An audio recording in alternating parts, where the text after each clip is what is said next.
I'm back now. For some of you, it's early morning, and for others, it's late. Where I was, the last one, I got kind of emotional, and I probably will do it again. I had some technical difficulties, so I might have to get me a new phone because I did an hour's worth, and it's not there. I couldn't play it back. So maybe I'll just do shorter ones and we'll see how that goes. So I gotta take you back to Iris for a minute. Uh, she used to come by my uncle's house quite often, knowing that I was going to sit there and stare at her. She did it anyway.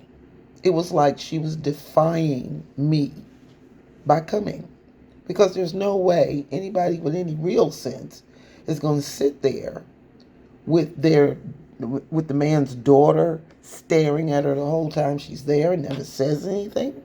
I would say, look, we can't be meeting there. And he used to leave her there and go home because I wasn't living with my dad at that time. But I knew, that where they lived wasn't that far away either from my uncle's place. So he would go home, play the husband role, and then run back to my uncle's place because Iris was living, I think she was living in New Jersey at the time. So eventually, the skank got an apartment, maybe 6 blocks um, south of where my uncle lived. So now my dad would just simply be stopping by my uncle's to say he had been there, but then he was over at Iris's place. And this went on for many years. Um, I had moved from this. Anyway, she had did this even before I became a mother. Um, the relationship with them was, like really, you can't find anybody else to be with but this guy. And he's married, got, at this point, grown children, and you're still in the picture, and it's not going anywhere. So my brother came along, and my stepmother didn't know anything about this. Eventually, she found out, and it was horrible because she was devastated. She was like, "Well, why didn't you say something to me?" And I kept telling her, "I've been trying to tell you for years, but you wouldn't go and find out." I would say, "Why don't you go see what your husband's doing?" Because at that point he worked for the Pacific Railroad, and there was a railroad yard that now Donald Trump bought up all that property and turned it into apartments. It's just like apartments, apartments, apartments. But it used to be a railroad yard near the Hudson River. And they gave my father a rail car because he was the watchman, night watchman. And Iris would make sure that she was down there with him. And he had a collection of friends that were interesting. It was like a Fellini movie. He'd taken one of those big, huge spools that they use for construction wire, the real big spool, and he made it into a dining room table. And it was circular, and all of his friends would come and they would sit around. And I'll never forget, there was one time he wanted me to go to the store to get some Kentucky Fried Chicken for his guests. And one of the guests, there was, I think Iris was there, my dad. He had a lesbian couple and somebody else, me and my date, and this man named Eddie. Eddie lived on the street. He smelt like earwax 100 times over. So the odor he was reeking. He never took a bath. He had tattered clothes. He was dirty. And my father treated him like he was wearing a business suit. I was like, he was the most amazing man. He would just accept people as they really were. And he just had that kind of spirit about him. And everyone loved him. And I get it. But I was like, wow, I'm getting my food out of this bucket first. Because this dude is, no, I am not picking up any food behind this guy. My father did, though. I was amazed. So Iris was always with him. If he went, he liked to go joyriding. Here was Iris in the car. I was like, this girl's getting on my damn nerves. So I went off with life. I went to school, and that didn't work out. And life happened, and like I said, I met my daughter's father and stuff. And that kind of softened the relationship between Iris and I because she wanted to be a mom. And later on, she became a mom. So with her, I have a brother. Iris, I don't know what happened between my father and my stepmom, but as I understand it, she gave him an ultimatum. And she had found out about him having another address. To my understanding, there was a letter or something he had in the drawer, and she happened to be putting his underwear away and stuff and found it. And so she called me and she asked me, did I know anything about him having a child? And I was like, well, I really didn't want to lie to her, but I really didn't want to tell her. So I said, I really don't know. I'm not sure. I might have heard about something, but I'm not sure. However, I tried to glaze it over. Anyway, she went up to where the address was, and she saw his name on the mailbox along with Iris's name, which is Wiener. So she got angry and she was trying to scratch his name out, and the superintendent saw her. So he asked her what was she doing. So she explained that this was her husband and that he was here with some woman by the name of Wiener. So that was kind of like, wow, because there were so many other opportunities that he didn't get caught. And my stepmother used to go to the grocery store that was right at the corner of where Iris lived. She just lived further down the block. But my stepmother used to go to that particular grocery store because it carried something that she used to get from the islands. So she would frequent there quite often. And I was like, one day he's going to get caught. And it didn't happen that way. But once he was discovered, he moved out because of my brother.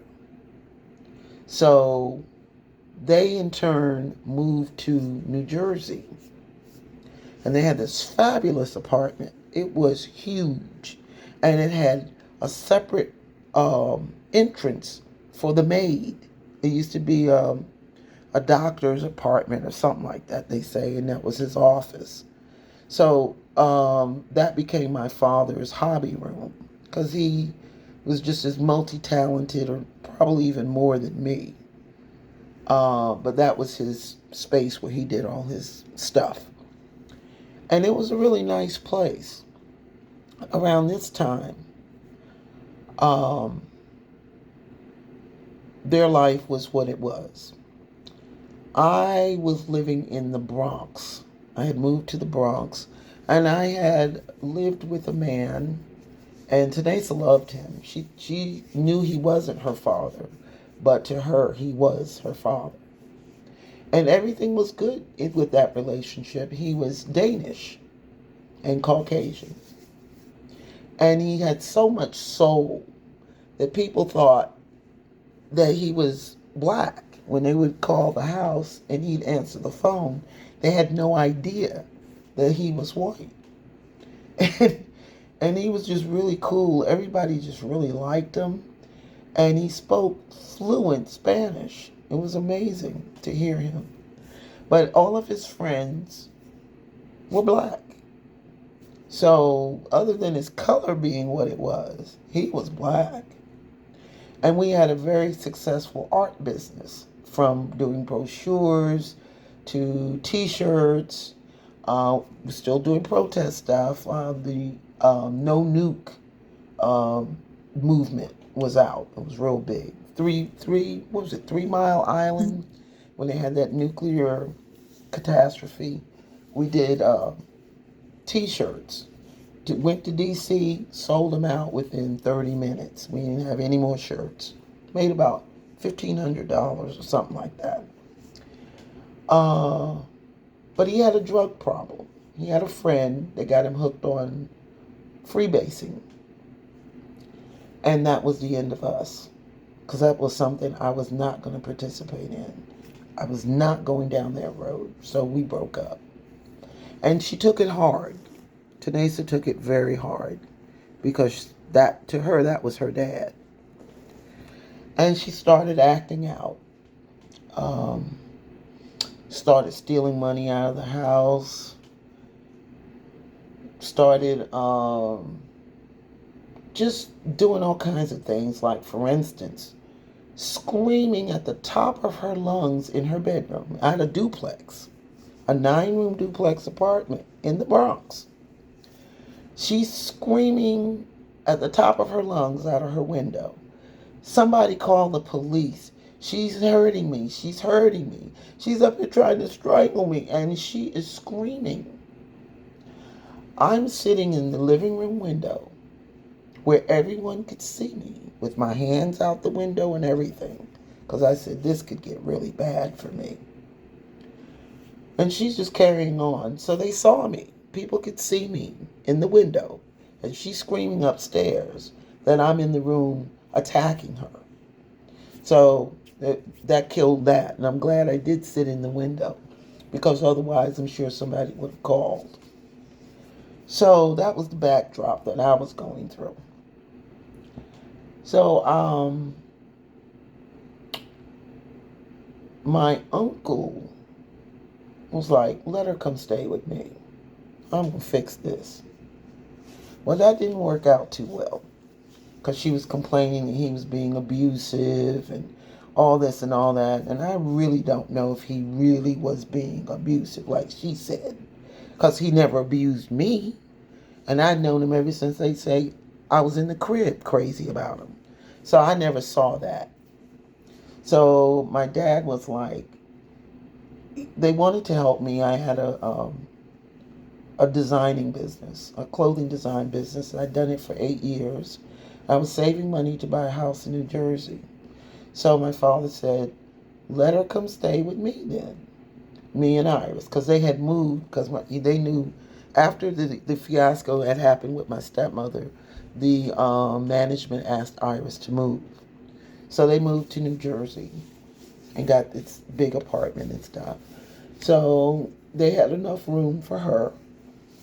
So they said, well, let her come stay with us. That's what he said. And Iris just went along with it. So she went to stay with them. And I put a jerry curl in her hair because she had a lot of hair. I mean, her hair was really thick. Her hair was thinned out. But she had some hair on her head. So I put a jerry curl in it, and it was so thick it just kept sucking up all the stuff. They couldn't keep moisture in it. So Iris took her somewhere and got her hair cut, and the way they cut it was so cute. It was adorable. But she was just getting crazy wild. And she was hanging out with the wrong crowd. That seems to be a staple for her, hanging out with the wrong people. She was hanging out with the wrong crowd, getting into trouble. My brother, who's biracial, biracial people back then had a hard time, really hard time. So kids were wanting to fight him, and he's running home to avoid being beaten up, and she's not any help. She's hanging with these people. And then she started hanging with this one girl who was fast. She just, for some reason, she always found the fast girls. This fast girl, she started hanging with her. So I don't know all that went on, but Iris wasn't checking the behavior. So my father was working late hours because I think he had gotten a cleaning business or something like that. So he's working late hours. Iris is working. My brother's running home from school, and they're in Catholic school, and I'm paying for it. I would go over on the weekends and stay with them. It was easier to go and stay with them than to, you know, come and pick her up and go back home. So I'd be over there on the weekends. And everything was cool. So I had my designing business, and I met this wonderful man. So he and I got married. And we decided to get a house. Well, we had been visiting our relatives in North Carolina, and I had relatives also in Virginia. So the both of us had relatives in North Carolina. I had relatives in Virginia. So Virginia was closer to New York, which was only 6 hours away. And it wasn't far away from North Carolina, which was 4 hours away. So it was kind of like an in-between spot. And I'll never forget when we were looking for the house, we were on our way to a house that was listed as a doll house. But when we saw the house, it was this long ranch, yellow brick house. And I was like, how do they call that a doll house? So we knocked on the door, and the people politely said, oh, the house you're looking for is next door. And next door, it was a dollhouse. But it had a huge garage. So we were going to take the garage and convert it into a living space for us. And the house was so tiny, we was going to let Tanesa have it for herself because it was little. But it had two other lots that belonged to the house. But there was another property and a lot in between the two lots. And it didn't make sense why the owner of that lot wouldn't be willing to let the property owner have that lot and then switch. They didn't want to do it for some reason. So, but the house was just too small. But we had seen another house on our way to the dollhouse. And that's the one we wound up getting, which is like 500 feet from the waterfront. I mean, I was like, hey, this is good. This is better. Because we had a river view and all of that. Because it's off of the famous James River. And it's famous because that's where the slave ships came through on their way to Williamsburg. So we settled in that house. And at first, it was an adjustment for Tanesa. But it's like, well, how long do you have to go through an adjustment? She used to have a skateboard. And her and this little boy down the street used to skateboard together until she got herself acclimated to her surroundings. Once she got acclimated to her surroundings, that's when hell broke loose. She used to go with me to work. And it got to the point where I couldn't take her anymore because she was just such a problem. Now, she should have been able to fit in because the kids were 5 to 15. So she fit right in. But she started to be a problem. Started acting out and all this kind of stuff and being smart mouth in front of the other kids. And it got to be a problem. So I had gotten a letter from the superintendent telling me that we're not allowed to bring our children to work. So I said to Nancy, you're going to have to find an activity to get involved in because now you done messed it up where you can't come to the center with me anymore. So she picked track. So she was doing track meets while I was at work. At least that's what I was thinking. That's what we were thinking. Because my ex-husband at the time, my husband at the time was working also. So in my home, we ate by candlelight pretty much every day. Whereas some people, candles is a special thing. It was the way we ate just about every day. We ate by candlelight. And we ate fresh food. It wasn't a fast food household. This was a fresh food household. So we used to teach hair braiding at a community center. And an article was done on me teaching hair braiding. And some of the um, cosmetology schools got a hold of it, of the article, and one in particular got upset and turned me into the state board of cosmetology. So on the Martin Luther King birthday, when I was working, this investigator comes and talks to me and warned me that I'm not to do this anymore. I'm to cease it because in the state of Virginia, if you are attaching anything to a person's head, you have to have a license to do it. And then for me teaching, I would have had to have a teaching license in cosmetology. So that ended that. But what it did, it gave the reverse effect. Now all of a sudden I had so many customers coming to get their hair done, it was crazy. And I never had a business card, but they were coming and getting their hair done constantly. So Tanasa used to set my appointments. And she was stealing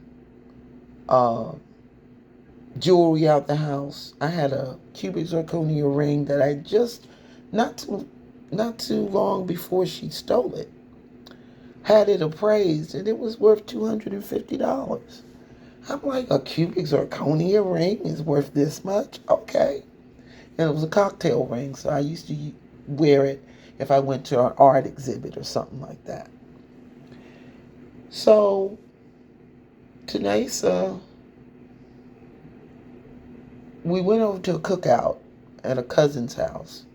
And the cousin accused Tanasa of going in her bag and stealing her money. And I'm like, what? It was just totally floored me because this was like new stuff. Come to find out, it was true. She had stolen my cousin's money. For what reason? There wasn't one. Because she was getting an allowance. So there was no reason to steal the cousin's money. The only thing I can come up with now is maybe she did it so that we wouldn't go back over there or something like that. I don't know. But that's what had happened. So she had this one girl that she hung out with. And then one day, she came home with this girl who was wearing Daisy Duke booty shorts, some tank top. Like she really was half naked. She was very provocative the way she was dressed for a 15-year-old. I was like, whoa. So when the girl left, we were like, Tanasa, you can't hang out with her anymore. She's fast. She's sleeping with older boys. You're not in that league. Well, I didn't know that. We'll put it like that. I thought we were pretty open with each other. She didn't have her menses until she was almost 15. And when she did, I hugged her. And I said, now you can make me a grandma. We don't want that to happen. So if you feel any kind of urge to be curious sexually, let me know. And we'll go get you some pills. We'll get you some birth control pills. And these things do happen. I was once your age too. But when I was her age, I'm into science. I'm astronomy and all these kinds of things. She's running track. Okay. She said, Mom, I'm not doing anything. I said, but if you ever get the feeling you want to, or you might be curious, let me know. And we'll go get some birth control pills. She said, okay, Mom, I will. We're supposed to have open communication. That's the way she was brought up. So anyway, I'm braiding hair. She's setting my appointments. And in some cases, she was getting me customers. And I would always give her some money for it. So this one particular day, my client was a Caucasian boy with a mohawk. And he wanted individual braids. And he wanted beads and feathers on his hair. And he was in some kind of rock band in a place in northwestern Virginia, near Charlottesville. So I braided his hair, and then Tanesa had made spaghetti for dinner. So it would be nothing for her to come and lay next to me. That was a normal thing for us.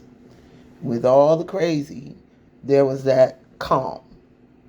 So this particular day, I'm tired. I come in the room, she's laying in the bed next to me. And when I got in the bed, she was on my left side. So I got in the bed, my arm went across her stomach. When it went across her stomach was hard. I was like, how much spaghetti did you eat? She said, I had a little bit. I said, a little bit of spaghetti in your stomach is hard like this? Oh no, pull up your top. I want to see your breast and pull down your pants. And I want to take a look at you. I looked at her. I said, Tanesa, you're pregnant. No, I'm not. Yes, you are. But I'm thinking she's maybe 3 months at the most, because she didn't look that big. Well, we go to the doctor. I think I had something I really had to do at work. Oh, I had just started the taping for this show that I wound up doing. So, no, I was doing the show already. That's what it was. Yeah, I was doing the show already.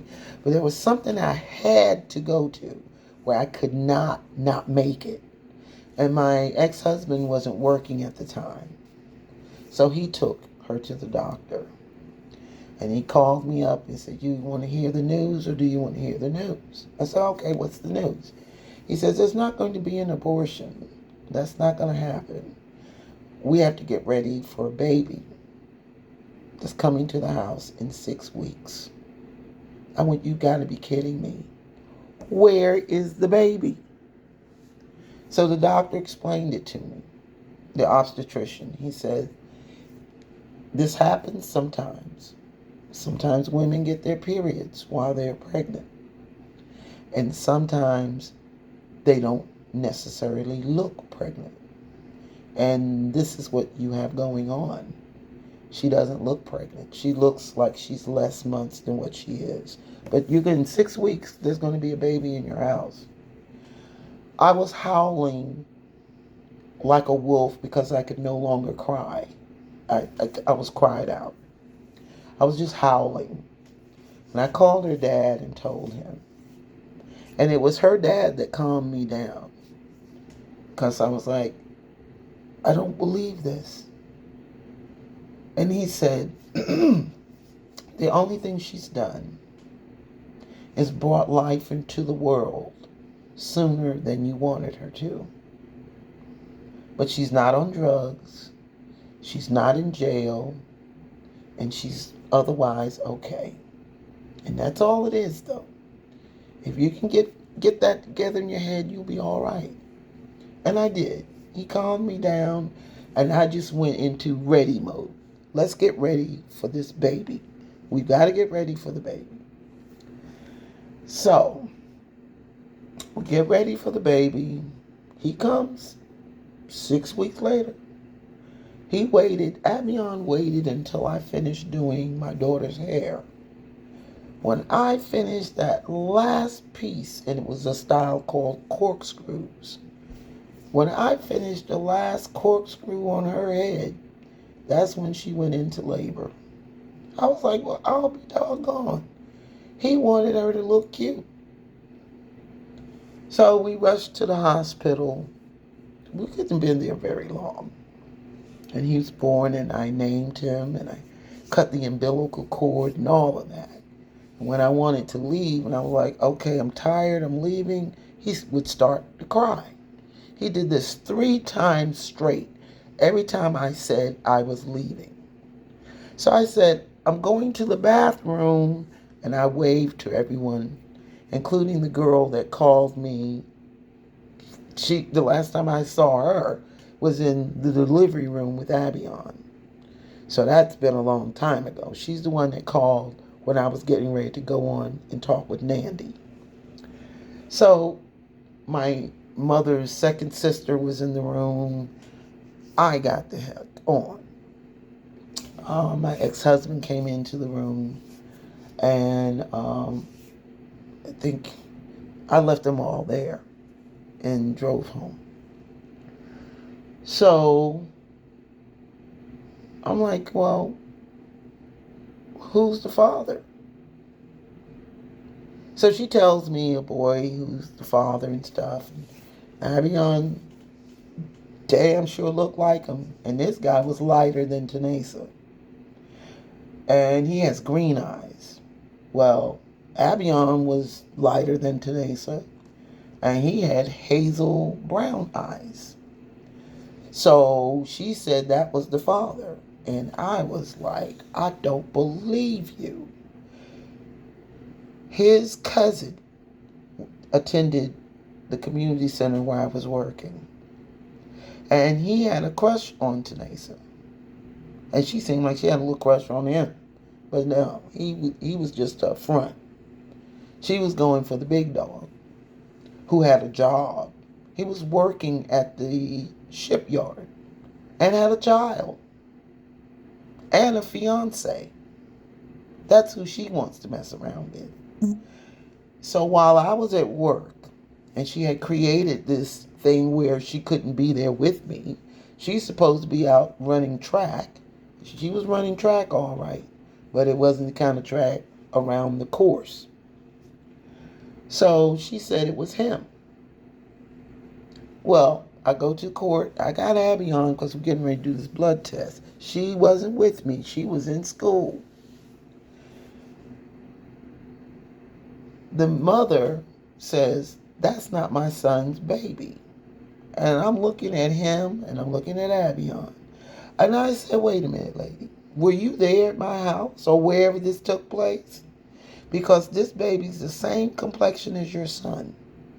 And got hazel eyes. Your son's eyes are green. So you're going to tell me this is not his child? Bitch, you're crazy. Where were you when all this was going on? Matter of fact, somebody please hold this baby for me because I'm ready to beat this bitch's ass. You know how stupid I felt when the letter came back and said 99.9% not a match. Now, she swore up and down that this was the only boy she ever slept with. Only one. But now this is 99% saying he's not the father. So then who is? Oh, then I get this big story. Oh, now the blame game is on me because I went to Atlantic City one night and she got molested or something that night. Well, it wasn't at home. She went over to this booty short girl's house.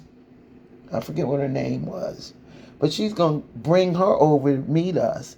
And she's got booty shorts on and tank top and all this stuff. And you could clearly tell this girl is messing with older boys or men.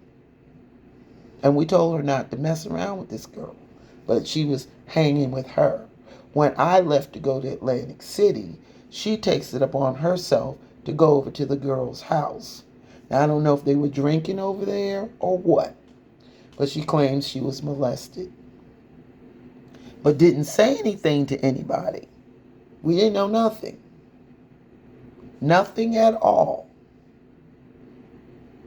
Sheena, that was her name, Sheena. She went to Sheena's house and claimed something happened over there and she'd fallen asleep, and when she woke up, she was being molested. Well, number one, you had no business being out of the house. Nobody gave you permission to go anywhere. I didn't. She claimed that my ex-husband gave her permission to go. But we had an agreement, and the agreement was she doesn't spend the night at anybody's house unless you know the parents, unless you've met them or I've met them. She doesn't go anywhere. So, but she blames me for it. Even today, even till this day, she finds fault in what? Me going to Atlantic City. Well, I didn't tell her to leave the house. Had she stayed home, maybe things would have been different. So anyway, okay, this boy's not the father. So who is? So she tells us what happened at Sheena's house. Well, okay, where's Sheena? She's moved. Where are these boys? She didn't know them. I'm like, okay, well, can't do nothing with that now, right? So financially, it was hard, but we made it work. We bought her a car so that she could have a job to help take care of her son. It went okay. I never made her stay home and miss going out. She still could go to the skating rink and enjoy all those activities that teenagers enjoy. I let her do that because I wanted her to still have those those things. She went to the ring dances and she met this boy who was drop dead gorgeous. He was shorter than her, but talk about cute. He was chocolate brown and his hair was curly and just shiny like he put something in it. He was gorgeous. Heavy brows, good looking boy. And she brought him by to meet Abion, to see Abion. And they went to some. He was in the He was in the ROTC, I think, and they went to some kind of fancy event. And she wanted me to make her a dress, and it's a white dress with black collar, and it's satin, all of it's satin. She's got gloves on, and she was a guinea pig for one of her friends who was a hairstylist. And so the girl did finger waves that went up, almost like the Bride of Frankenstein in a way, but nice looking. And her and this boy took this picture together, and she's sitting in the chair and he's standing next to her, like leaning on the chair. And she took that, and it was in a frame. And she took a picture of Abion as an infant and stuck it up in the corner of this picture of her and this boy. And I took a picture of it. I said, no, this is the father. And to this day, I don't know where he is. It's like he just disappeared and no one's ever seen him again, which I think is weird. But that's what happened. But I think that that's Abion's father. And she refuses it. She refutes it. Oh, no, no, no, no, no. So anyway, she graduated early. But she was a problem. She was just out of control. It was just a very tense household. So I was like, look, you graduated from school. You're welcome to go. But you're going to take Abion with you. So she did. She was seeing someone he had moved to Northern Virginia. So she was with him for a while. And things didn't work out. So she decided that she was going to take one of her father's sisters lived in Massachusetts. So she decided that she was going to move to Massachusetts and go into the Air Force. And the aunt had children that were near Abion's age. I think one was 2 years older and one was 4 years older. So, and they were boys, and she was a stay-at-home mom. So Tanesa went there, and she went into the Air Force. And she was stationed somewhere in Texas. So I got my first speeding ticket when I was down there because I had rented a car. I think I picked my sister up, one of my sisters, and we went to the graduation from boot camp. But what had happened was I was on my way to pick my sister up, but it was like all these blue flowers all over the place. It was like it went on for miles, and the road, and it was all flat. So I saw this woman speed by me, so I figured, well, heck, if she can do it, so can I. So it wasn't for everybody to do it. And I got caught by the state trooper and got $100 ticket. I was like, well, why didn't you stop her? He said, you were easier to catch. So that was kind of a joke. So we went to the graduation, and she had matured. So I was like, wow, okay. Well, that was short-lived because they allowed her to leave. They said it wasn't what she was doing on duty that was the problem. It's what she was doing off duty was the problem. And as a soldier, there was a certain code of conduct. And she was just going against everything. So they was like, you can't come back to the Air Force, but you're welcome to join any other branch of the armed forces. So when they released her, she went back to Massachusetts, and then she came back to Virginia, but she didn't bring Abion with her. So that was somewhat of a problem. Well, my dad called me up one day, and he said, look, a truck driver friend of mine came by, and at this point they were living in Jackson, New Jersey, and they had bought a 2-acre farm, a 2-acre property, and had a little ranch house. And my father had all these animals that he collected. He had a potbelly pig and a miniature horse, and then he got a large horse, actual race horse, and then he had some ducks and pig, and he had a donkey, and then he had a goat, and all of this, and it was like a petting zoo in a way. So this truck driver said that he'd seen Tanasa at some strip joint in North Carolina. And my father was like, no. My granddaughter lives in Virginia, and she's not into that. Well, lo and behold, I never told him that that's what she was doing. She came back.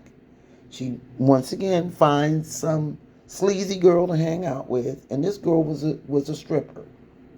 So Tanasa used to go down to a place in North Carolina. I forget the name right now, but she would go down there and dance. And my father never knew because I never told him. I knew it would have broke his heart had I told him that, yeah, that was really her.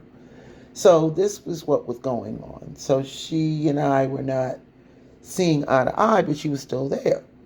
So anyway, I had decided to go up and visit Abion for the holidays. And she was joining me. So when she came up, we're hanging out with Abion. I leave and come back to Virginia. She was still up there in Massachusetts. So I got mail that day. One letter, it was both from the bank.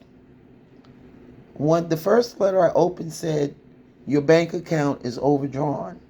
You don't have any money in your bank account. I'm like, this has happened with me in the bank before, and they had misplaced the funds, and they found it, and I was like, okay, I'll just go and handle this, first day of business. I'll go and deal with it.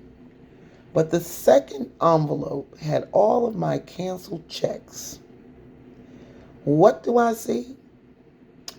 I see where Tanasa has made out a check to herself and cleaned out my entire bank account.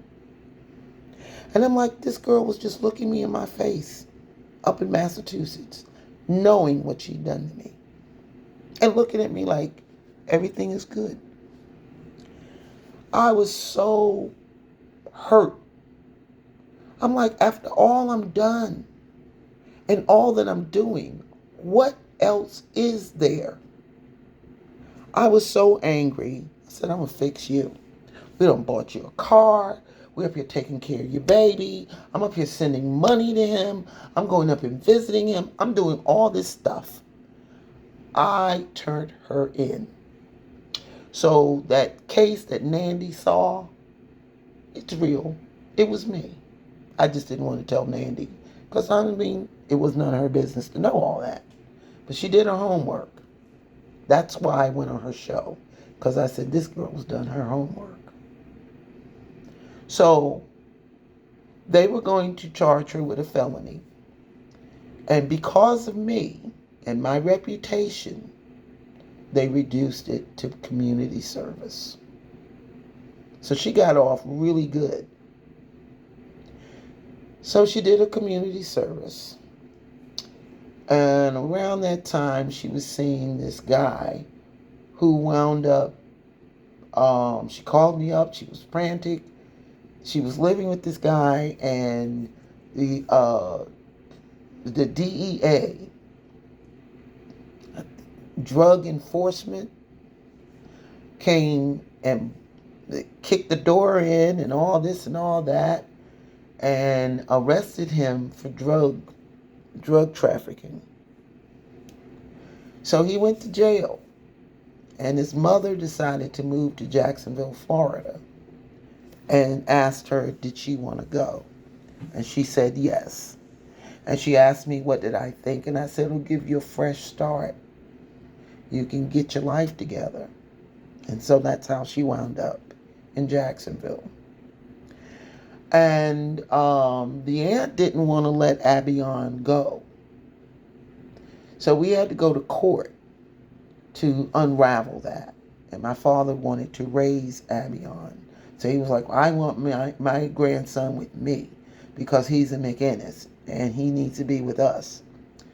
So after going through some court stuff, we got custody of him. And my dad had him for 2 weeks, just 2 weeks, registered him for kindergarten. And my father passed away of a massive heart attack 4 months after his brother, my second dad, had died of the same thing. So I was devastated. We all were. We were just in a state of shock. And that's when Iris and I became the closest we've ever been. But that was short-lived. Because once the bereavement wore off, we wore off. And Abion was very attached to Iris. He instant attachment, almost like me and my uncle. So I felt I should not disturb that bond. That it was so instant. I was like, let him have it. But she was working and she was commuting to work, and it was a lot. So she was like, I can't, keep Abion anymore. And Tanesa wanted him. It was like great. It was 2 things that happened at the same time. She couldn't continue to take care of him, and Tanesa wanted him. So I drove up to New Jersey and picked him up, and then we drove down to Jacksonville. And at first, she didn't have a bed for him. So I bought a tent, and he would sleep in the tent and thought that he was camping out. So it worked out. So that's how it went. And I'm going to stop right now. But now I bring you up to her being in Jacksonville. Thank you.